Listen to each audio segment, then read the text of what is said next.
마약과 스마트폰 등 청소년 중독의 심각성이 화두로 떠오른 가운데 이 문제를 기독교 신앙으로 해결해야 한다는 의견이 제시됐습니다. 국내 이주민 100만 시대, 효과적으로 선교사를 역파송하는 선교 방식이 주목받고 있습니다.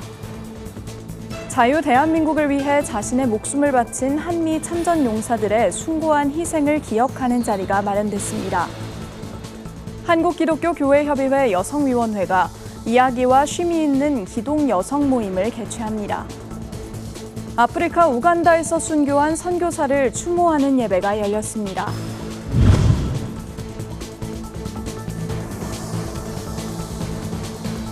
시청자 여러분 안녕하십니까? 굿TV 뉴스입니다. 마약과 스마트폰, 게임 등 청소년 중독의 심각성에 대해 매스컴에서 접해보셨을 겁니다. 이 같은 문제를 교회가 나서 해결해보자는 의견이 제시됐는데요. 올바른 기독교인을 양성해 중독을 예방하는 것은 물론 회복까지 이끌어가자는 의미입니다. 김태용 기자가 보도합니다. 이달 초 종영을 앞둔 인기 드라마.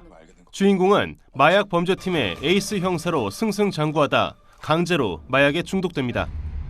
드라마는 손쉽게 마약을 사고팔 수 있는 우리 사회 현실을 그려냈습니다. 한 청소년의 성장 과정을 담은 외국 영화입니다. 촉망받는 농구 선수로 기대를 모았던 한 고등학생. 진로에 대한 고민과 막연한 호기심으로 손댔던 마약은 그의 모든 것을 앗아갔습니다. 끊을 수 없었던 마약. 결국 그는 거리의 불황아로 전락합니다. 이처럼 마약을 소재로 한 드라마나 영화는 쉽게 찾아볼 수 있습니다. 이 같은 현상은 마약이 우리 사회 안에 얼마나 파고들었는지, 얼마나 심각한지를 알려줍니다. 실제로 우리나라 전체 마약 범죄자는 10년간 2배 증가한 것으로 집계됐습니다. 더 심각한 문제는 해당 기간 10대의 마약 사범 증가율은 11배라는 점입니다. 마약을 비롯한 각종 청소년 중독 문제의 심각성을 인지하고 해결 방법을 찾기 위해 한국 교회가 머리를 맞댔습니다. 교도소에서 소장으로 근무하며 마약 범죄자를 대상으로 심리치료와 직업훈련까지 진행해본 서호영 교수. 서 교수는 청소년들은 마약으로 인해 무너져가는 일상, 또 자기 본래의 모습을 잃어버리는 속도가 훨씬 더 빠르다고 설명합니다. 우울 불안이라든가 사회적 공황장애인가 PTSD라든가 품행장애, 비행장애 같은 품행장애, 비행장애가 바로 우리한테 오는 애들입니다. 네. 그래서 청소년 시기에 우리가 그걸 관심을 가져야 되고 재발률도 훨씬 더 높습니다. 그리고 사회적으로 어려움을 더 겪습니다. 강의자로 나선 김엘리아 선교사는 청소년들의 스마트폰 중독은 과거 우상 숭배와 같다고 설명했습니다. 청소년들이 빠져있는 웹툰 또 쇼츠 등은 성경시대 사람들이 빠진 우상들의 콘텐츠라는 것입니다. 그러면서 이를 타개해 나갈 수 있는 건 교회만이 할 수 있다고 강조했습니다. 성도들의 미디어 소비에 대한 영적 시각을 교회가 열어줘야 하고 어른부터 아이까지 영안으로 바라보게 하는 예방 교육이 절실하다고 밝혔습니다. 우리는 함께 고민해야 되고 아이들에게 내려다보면서 너희들이 이게 문제라고 하는 것이 아니라 우리가 먼저 겸손하게 공부하고 우리가 먼저 회개하고 우리가 드린 예배의 그 영성이 아이들에게 흘러가게 해야 됩니다. 청소년들의 올바른 성장과 회복을 위해 뜻을 모은 자리. 이날 참석자들은 교회가 예방과 상담의 역할을 하고 가정에서의 소통을 강화하면 각종 중독 문제를 개선해 나갈 수 있을 것이라고 입을 모았습니다. 굿TV 뉴스 김태용입니다. 경기 화성시 배터리 공장 화재 사고로 국내 이주민 노동자 처우에 관심이 집중되고 있는데요. 열악한 환경 속에 이주민들의 친구가 되어주는 목회자들이 모여 이주민 선교 전략과 사역 방안을 나눴습니다. 보도에 김혜인 기자입니다. 이번 경기 화성시 리튬 배터리 공장 아리셀에서 발생한 화재로 숨진 희생자 가운데 80%가 외국인이었습니다. 국내 이주민 노동자 100만 시대지만 이들 대부분이 주로 3D 업종에 투입되고 있습니다. 이번 사고에서도 보이듯 이주민 노동자들은 각자가 안고 있는 고충을 털어놓을 것이 없습니다. 다행히 이주 노동자들을 섬기는 목회자들의 자리가 마련됐습니다. 경북 구미국제교회 권주은 목사는 외국인 노동자들의 친구가 되어주는 것에서 사역이 시작됐다고 말합니다. 땅에서 함께 살아가고 있는 우리 이주민들의 그 삶은 참 녹록지 않다라는 생각이 들었습니다. 이분들의 가장 필요한 건 친구였습니다. 어떤 상황이 생기거나 어떠한 문제가 생기거나 혹은 이 친구들에게 어떤 사고 혹은 어떤 어려움이 앞에 닥쳤을 때 혼자 해결할 수밖에 없다라는 거거든요. 이주민의 고충을 듣고 도와주다 보면 자연스럽게 선교로 연결됩니다. 18년째 이주민 사역 중인 새생명 태국인 교회 홍광표 목사는 선교로서의 비즈니스 모델을 제안합니다. 예를 들면 카페를 열 수 있도록 바리스타 교육을 시킵니다. 이들은 본국으로 돌아가 창업으로 경제적 기반을 마련함과 동시에 사역도 할 수 있게 되기 때문입니다. 그 밖에도 버려진 옷을 재활용해 판매하는 아울렛도 성공적으로 일궈내는 등 다양한 사례가 있습니다. 우리는 비즈니스 성공 사례만 기대해서는 안 됩니다. 선교의 꽃은 선교지에 교회가 개척되는 것입니다. 우리가 직접적이든 간접적이든 우리 비즈니스 에지 미션이 무엇을 향해 가고 있는가 점검하셔야 합니다.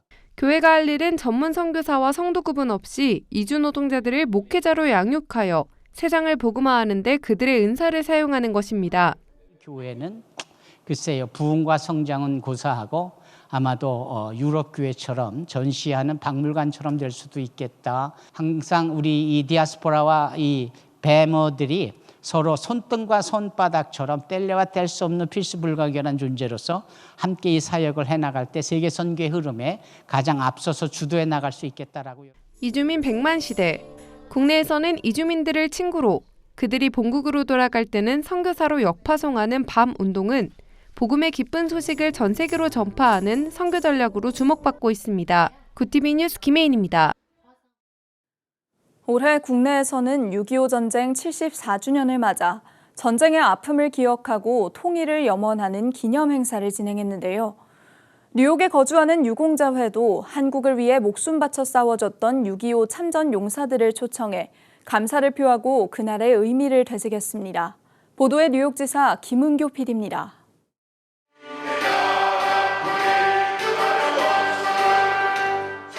대한민국 6.25 참전 유공자회 뉴욕 지회는 지난 6월 25일 뉴욕 플러싱 디모스 연회장에서 한미 6.25 참전 용사 합동 오찬회를 열었습니다. 6.25 전쟁 발발 74주년을 맞아 열린 이날 합동 오찬회에는 한국과 미국의 6.25 참전 용사들과 지역 내 주요 인사들이 참석해 그들이 숭고한 희생에 감사를 표했으며 자유민주주의를 지키고 평화를 유지하기 위해서는 무엇보다 안보가 중요하다고 강조했습니다. 아직은 휴전은 됐지만서도 전쟁은 끝나지 않았습니다. 그래서 언제까지나 우리는 차후에 전쟁을 준비 중에 다 해야 되겠습니다. 젊은 분들은 이런 정신을 가지고 조국을 더욱더 사랑해 주시길 바랍니다. 개회선언에 이어 기수단 입장으로 시작된 이날 오찬회에는 그레이스 맥 미 연방 하원 의원, 잔 리우 뉴욕주 상원 의원 등 지역 정치인과 김의환 뉴욕 총영사, 김광석 뉴욕 한인회장 등이 참석해 참전 노병들을 위로하고 축사했습니다. 참석자들은 전우가와 6.25 노래를 함께 부르고 한국전의 참혹한 경험과 교훈을 되새기며 조국의 평화 통일과 번영을 기원했습니다. 뉴욕에서 구티비 뉴스 김은교입니다. 한국기독교교회협의회 여성위원회가 오는 4일 이야기와 쉼이 있는 기독 여성 모임을 개최합니다. 이번 모임에는 보스턴대학교 최희안 신학박사가 강사로 나서 여성 지도력, 자신감과 겸손에 관하여란 주제로 강의합니다.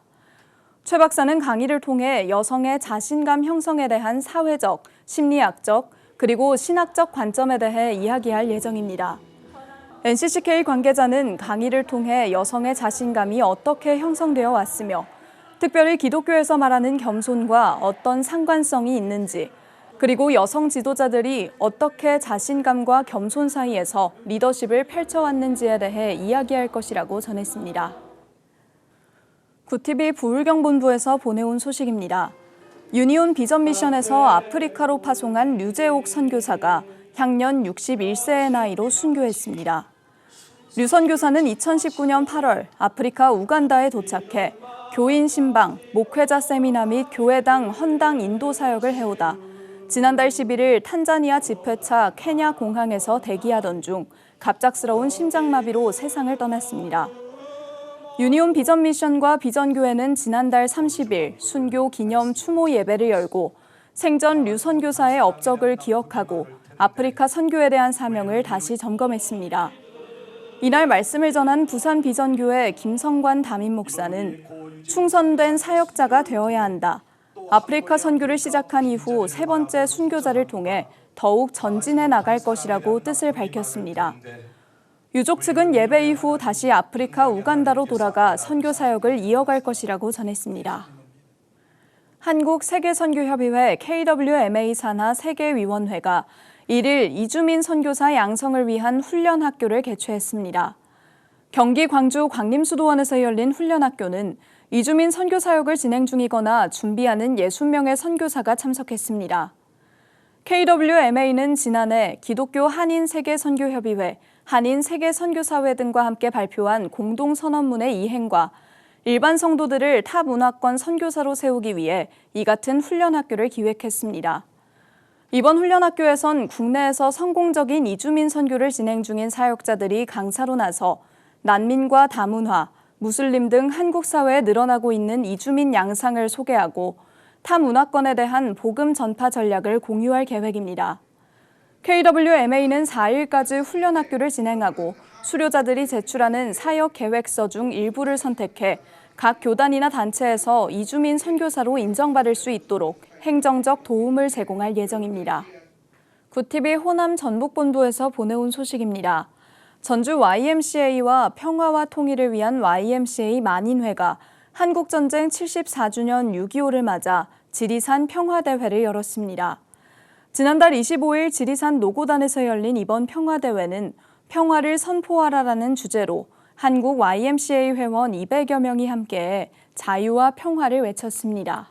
한국 전쟁 속에서 굉장히 이 호남주의에서는 굉장히 아픔의 산이기도 했어요. 그래서 거기에서 이제 쓰러져간 영혼들을 같이 치유하고 화해와 앞으로의 좀 평화적 번영을 위해서 함께 좀 기도하고 걷고 순례하자, 뭐 이런 개념으로 해서 평화로 이루어진다. 이런 이제 좀 기독교인들이 좀 중심이 돼서 평화순례 평화대회를 좀 시작하게 되었습니다. 이날 참석한 회원들은 평화를 염원하는 마음을 담아 합심으로 기도하며 평화를 위한 마음을 모았습니다. 이 밖에도 각 지역별 평화의 선언문과 구호를 통해 남과 북의 종전 화해와 치유, 평화와 공존을 위한 협력을 다짐했습니다. 국제구호개발기구 월드비전 합창단이 지진과 내전 등으로 고통받고 있는 튀르키예 시리아 아동들에게 희망을 전하기 위해 오는 4일부터 6일까지 2024 월드비전 평화합창제를 개최합니다. 월드비전 합창단, 서울시 소년소녀합창단, 김포시립소년소녀합창단, 대만 타이베이 화신합창단 등 5개 국내외 합창단원 260여 명이 출연합니다.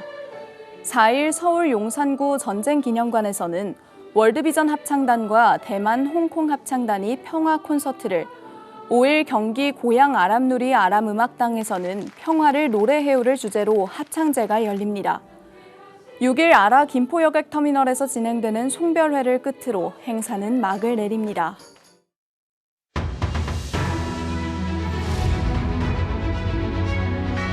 오늘의 이슈 포커스입니다.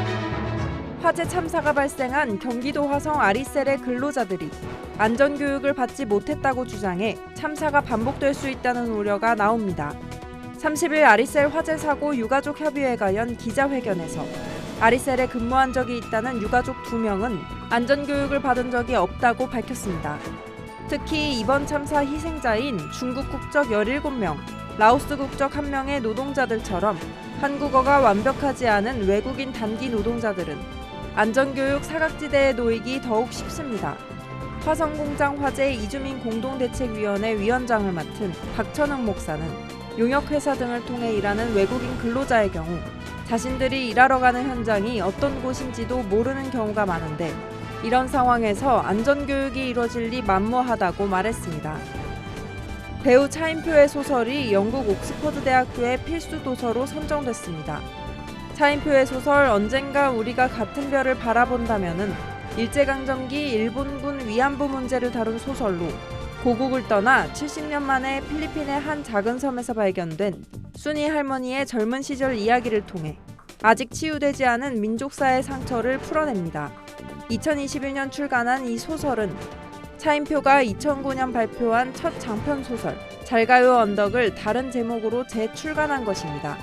주최 측 옥스퍼드대 아시아 중동학부의 조지은 교수는 이 작품은 위안부 문제를 화해로 승화시킨 소설로 한국 현대사의 비극을 담고 있으면서도 성숙하게 해결할 방향을 제시하고 있다고 전했습니다.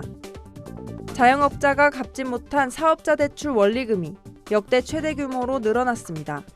한국은행이 국회 행정안전위원회 양부남 의원에게 제출한 자료에 따르면 올해 1분기 자영업자 전체금융권 사업자 대출 연체액은 모두 10조 8천억 원으로 집계됐습니다. 연말보다 3개월 새 2조 4천억 원이나 늘었으며 11년 만에 가장 높은 수준입니다. 자영업자뿐 아니라 전체 가계대출자의 빚 상환 부담도 갈수록 커져 평균 총부채 원리금 상환 비율이 2분기 연속 다시 올랐습니다. 1인당 평균 9,300만 원의 빚을 떠안고 사는 셈입니다. 한국은행은 최근 금융안전보고서에서 당분간 자영업자를 중심으로 연체율 상승 압력이 지속될 것으로 보인다고 진단했습니다. 정부가 저출생과 고령화 등 인구정책 전반을 포괄하는 부총리급 인구전략기획부를 신설하기로 했습니다. 이상민 행정안전부 장관은 정부 조직 개편 방안 브리핑에서 이와 같이 밝혔습니다. 인구전략기획부는 보건복지부의 인구정책과 기획재정부의 인구 관련 중장기 발전 전략을 이관받아 인구정책 및 중장기 전략 기능을 수행합니다. 각 부처의 인구 관련 정책을 분석하고 사전 예산 배분을 조정하는 역할도 인구전략기획부가 맡게 됩니다. 인구전략기획부가 큰 틀에서 인구 관련 전략을 마련하면 구체적인 정책과 사업은 기존처럼 보건복지부와 여성가족부, 고용노동부가 분담해 추진해 나갈 예정입니다. 정부는 부처 신설 등 내용이 담긴 정부조직법과 저출산 고령사회 기본법 개정안을 이달 중 발의해 처리할 방침입니다. 구티비 뉴스 장세인입니다.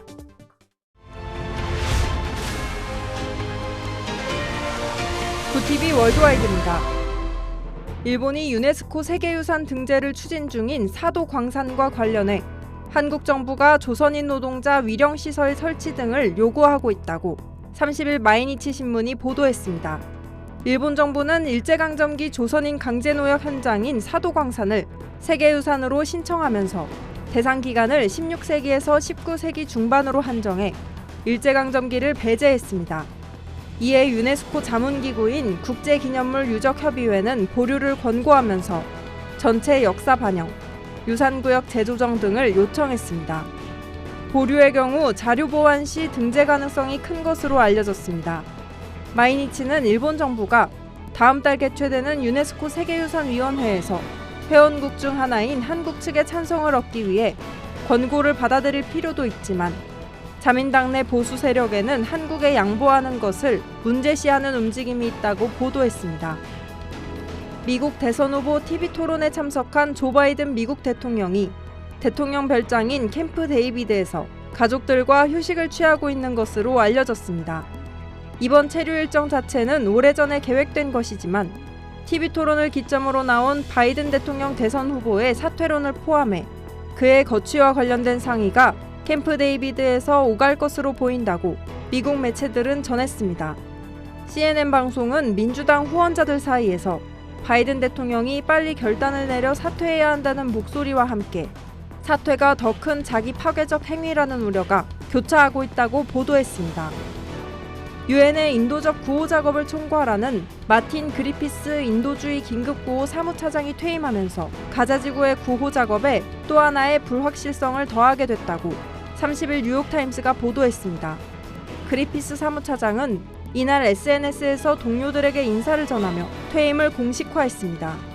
유엔 인도주의 업무조정국을 이끌며 가자지구 등에 대한 구호 활동을 총괄한 그리피스는 이미 지난 3월에 퇴임 의사를 밝혔으나 안토니우 구테르스 유엔 사무총장은 아직 후임자를 임명하지 않았습니다. 현재 가자지구에는 220여만 명의 난민이 구호 물품을 기다리고 있으나 지난달에는 전달된 구호 물품이 거의 없을 정도로 구호 작업이 어려움을 겪고 있습니다.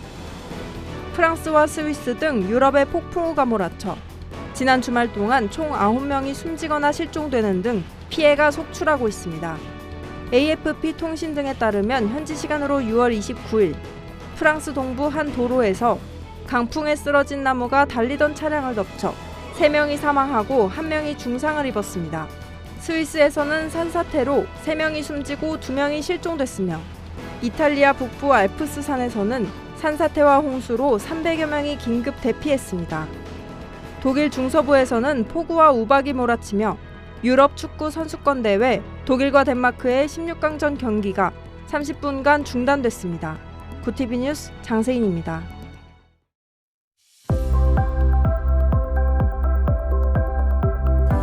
내일은 장마전선이 다시 북상하면서 전국에 비가 내리겠습니다.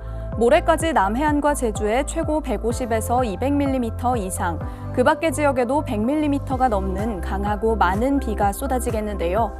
이후로도 당분간 정체전선이 남북을 오르내리면서 곳곳에 비가 내렸다 그치기를 반복하겠습니다. 이어서 전국 날씨입니다. 내일 한낮 최고 기온은 서울 26도, 강릉 25도가 예상됩니다. 남부지방의 경우 대구 28도, 광주 29도, 부산은 26도를 보이겠습니다. 날씨였습니다. 청소년 마약 중독 문제가 심각해지며 오는 10일부터는 군에 입대하는 모든 이들이 마약류 검사를 받게 됩니다. 이 같은 사회 문제에 전문가들은 청년과 청소년에게 교회가 답을 줄 수 있어야 한다고 말하는데요. 각종 중독으로부터 취약한 청소년기, 한국교회가 복음이라는 안전한 길을 제시해 다음 세대의 미래가 밝아지길 소망합니다. 이상으로 뉴스를 마칩니다. 함께해 주신 여러분 고맙습니다.